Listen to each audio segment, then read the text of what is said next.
I want to talk about something that feels messy, tender, and maybe a little terrifying. Outgrowing your old life.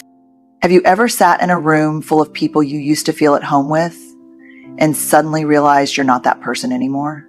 Maybe you laugh at different jokes now. Maybe their conversations feel like echoes of who you used to be, not who you are. And then the guilt creeps in. That quiet voice whispers, "Who do you think you are?" Let me say this clearly. Outgrowing your old life isn't betrayal, it's evolution. And the idea that staying small is more loyal than growing into your truth, that's shame talking. Not wisdom. Not love. Not courage. Growth will always feel like discomfort before it feels like freedom. We have this idea culturally, socially, even neurologically, that growth is supposed to feel good, that when we're evolving, there should be this instant surge of clarity, motivation, and purpose. But in reality, it often feels like confusion, disconnection, and fear. It's like your soul is trying to stretch out of skin that no longer fits, and all you can feel is the tightness, not the liberation that's coming. And there's a reason for that. In my research, I came across something fascinating and honestly deeply validating. When we're going through major emotional shifts, whether that's leaving a toxic environment, speaking our truth, or simply stepping into a fuller version of ourselves, the brain interprets that unfamiliarity as a potential threat. The amygdala, which is responsible for detecting danger, lights up in the exact same way it does when you're in physical danger. So your heart races, your stomach knots, your palms sweat, not because you're doing something wrong, but because you're doing something new. I remember the first time I decided to stop saying yes to things I didn't really want to do. It sounds small, but for someone who had spent her whole life making herself likable, agreeable, easy to be around, that decision felt like an earthquake. The first time I declined a request that didn't align with my values, I physically shook. My chest got tight. I immediately spiraled into, was that rude? Are they mad? Did I just ruin everything? But here's the thing. I've learned again and again, discomfort is the companion of authenticity. It walks alongside courage like a shadow. Every time we choose to step outside the version of ourselves that kept everyone else comfortable, we step into uncertainty. And our bodies react as if we're unsafe. Because safety has always meant belonging, even if that belonging came at the cost of our truth. Now, discomfort isn't always a sign that you're on the wrong path. Sometimes it's the clearest indicator that you're stepping into something honest, something more aligned, something you've never had the courage or the permission to fully claim. That's why so many people stay stuck. Not because they don't want more, not because they don't know better, but because the moment they start to move toward growth, their body screams, go back, play small, stay safe. And if we don't understand that biological response, we mistake that fear for a red flag instead of what it really is, a sign that you're leaving the old map and entering sacred new ground.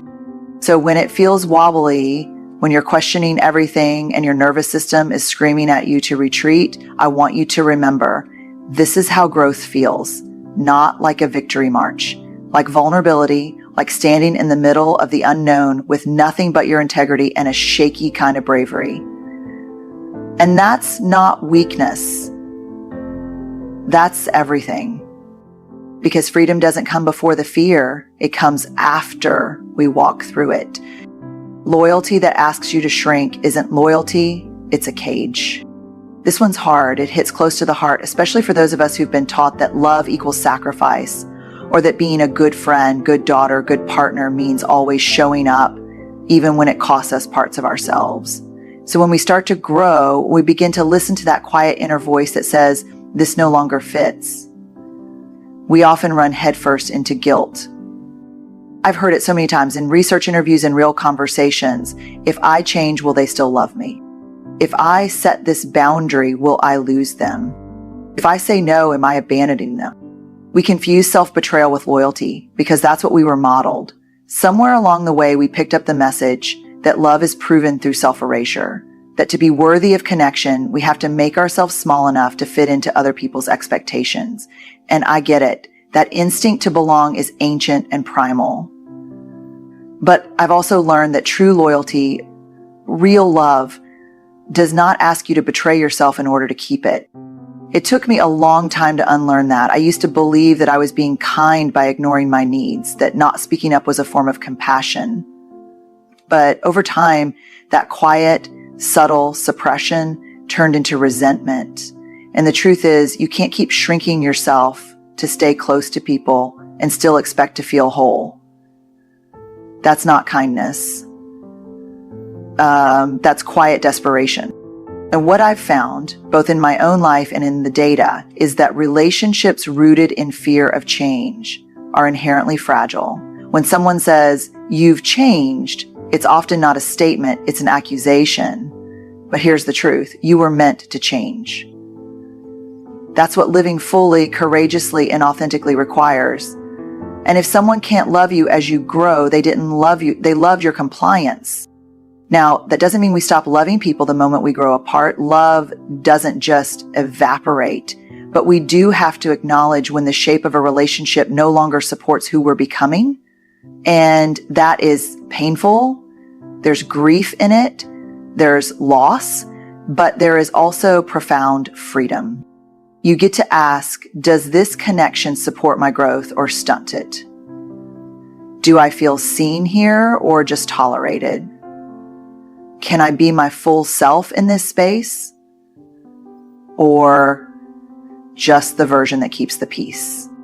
If the answer keeps pointing toward silence, toward suppression, toward walking on eggshells, then I want to say this as clearly as I can. That's not loyalty. That's a cage. And you are not put here to live your life behind invisible bars built by guilt and fear. So no, walking away from dynamics that no longer align with your truth isn't betrayal. It's honesty. It's integrity. And sometimes the most loyal thing you can do for others is show them what self-respect looks like. So they're invited to rise too. Belonging doesn't require fitting in. It requires being seen. This distinction changed everything for me. For years, I confused fitting in with belonging. I thought if I could just read the room fast enough, mirror the energy, laugh at the right time, shrink the parts of me that felt too big, I'd finally feel like I belonged. But the truth is, every time I fit in, I was abandoning myself.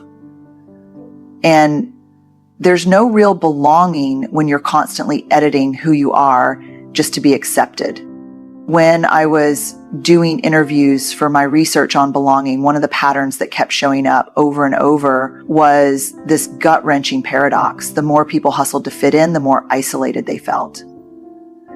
And I remember sitting with that truth and thinking, of course. Because how can you feel connected when the version of you that's being accepted isn't even the real you? Belonging isn't about being liked. It's not about matching the group or being easy to be around. It's about showing up as your full, messy, unpolished self and still being welcomed. And let me tell you, that kind of belonging is rare, not because people don't want it, but because it requires something terrifying. You have to be seen fully, without armor, without performance. And being seen like that, it's vulnerable. It opens you up to judgment, rejection, discomfort.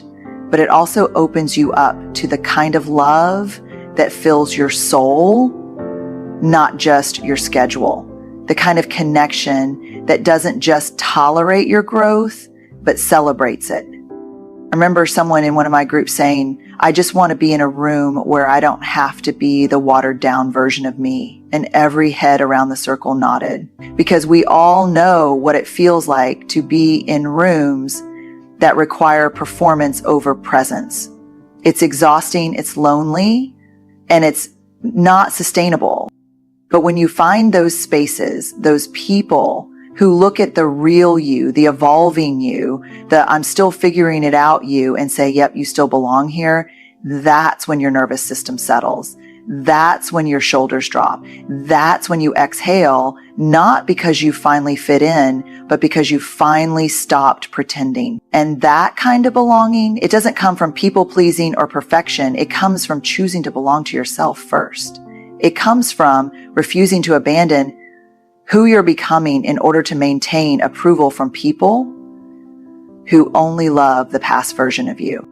The truth is, the more you honor your growth, the more you'll outgrow the spaces that demand you stay the same. And that's not a failure. It's evidence of evolution. It means you're choosing something deeper than comfort. You're choosing alignment.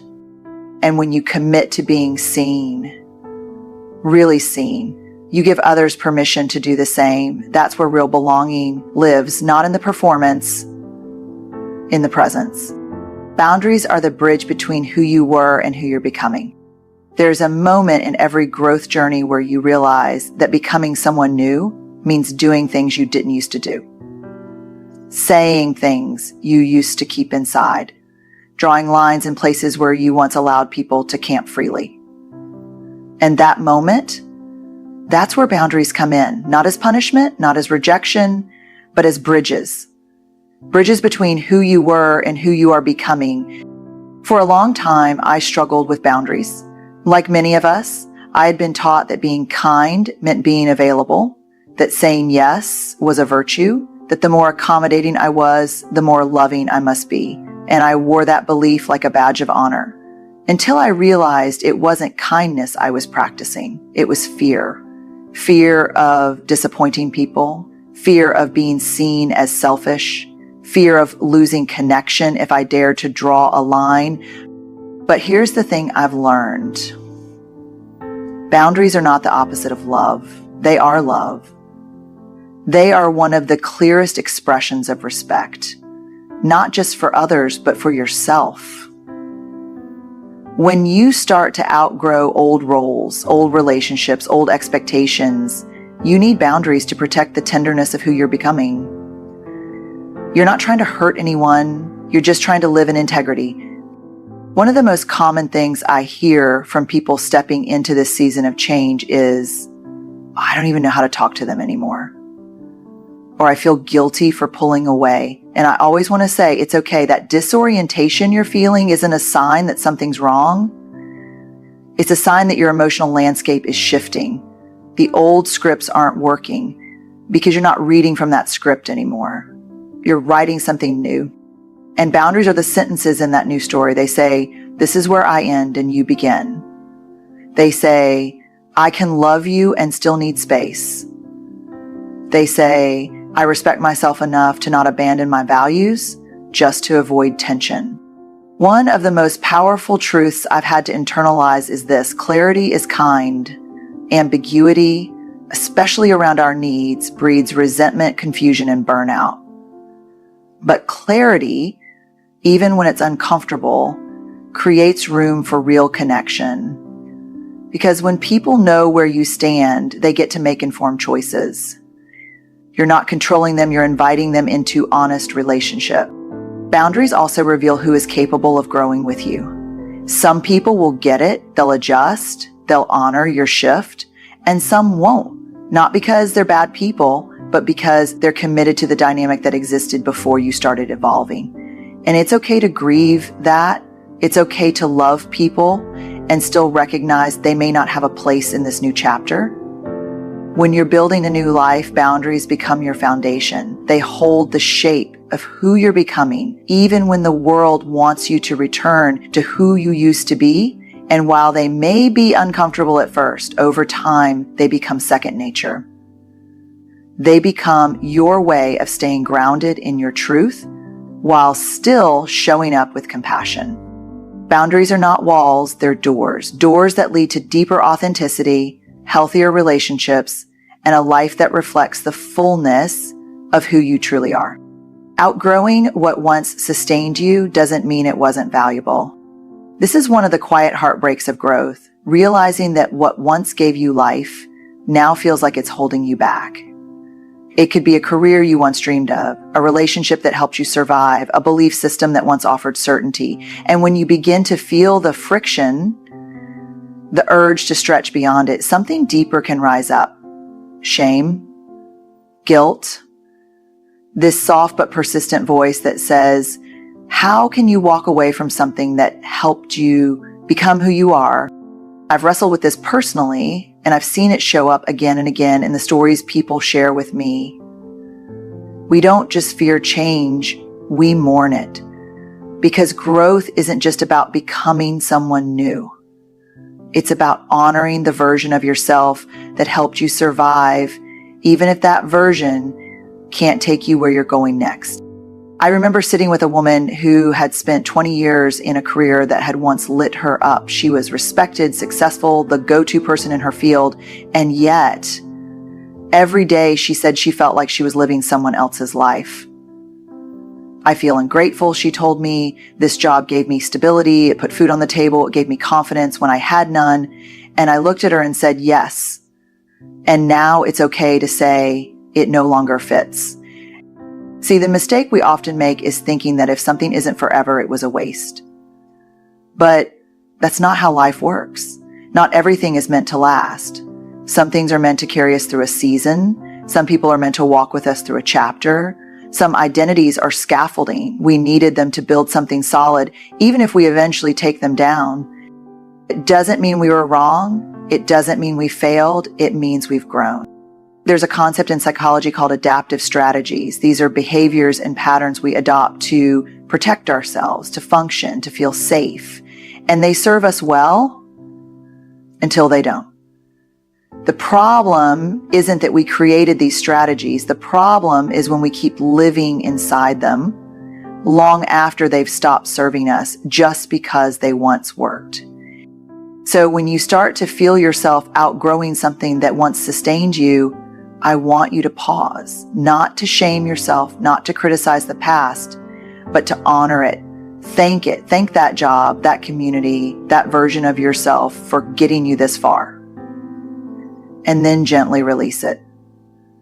Because staying just to prove loyalty to your past is the quickest way to betray your future. You don't owe permanence to everything that's helped you grow. What you owe is gratitude and permission to move on. When we understand that not everything is meant to last forever, we begin to see change not as betrayal, but as reverence. Reverence for the journey. Reverence for the strength it took to evolve. Reverence for the truth that we are allowed to become someone new, even if it means leaving behind parts of what once felt like home. So here's the truth I hope stays with you. Outgrowing your old life is not betrayal. It's evolution. It's not selfish to want more or to grow beyond what once sustained you. It's not wrong to create space where your full, authentic self can breathe. It's not disloyal to stop shrinking just to keep others comfortable. It's brave. It's necessary. It's honest. Growth will ask things of you that comfort never will. It will challenge your relationships, your routines, your roles, even your own sense of identity. But on the other side of that discomfort is a deeper belonging, one rooted not in fitting in, but in being fully seen. You get to change. You get to set boundaries. You get to love people and love yourself. You get to honor what helped you survive and still walk away from what no longer helps you thrive. This is your permission slip, not to burn everything down, but to stop apologizing for growing. Stop asking for approval to evolve. Your life is not a museum. It's a living, breathing, unfolding story, and you are allowed to rewrite the chapters. You don't owe anyone the version of you that kept you small. You owe yourself the freedom to become. So go gently, go bravely, and go knowing that this growth you're stepping into, it's not the end of something, it's the beginning of everything. Good luck out there. You're not alone, and you've got this.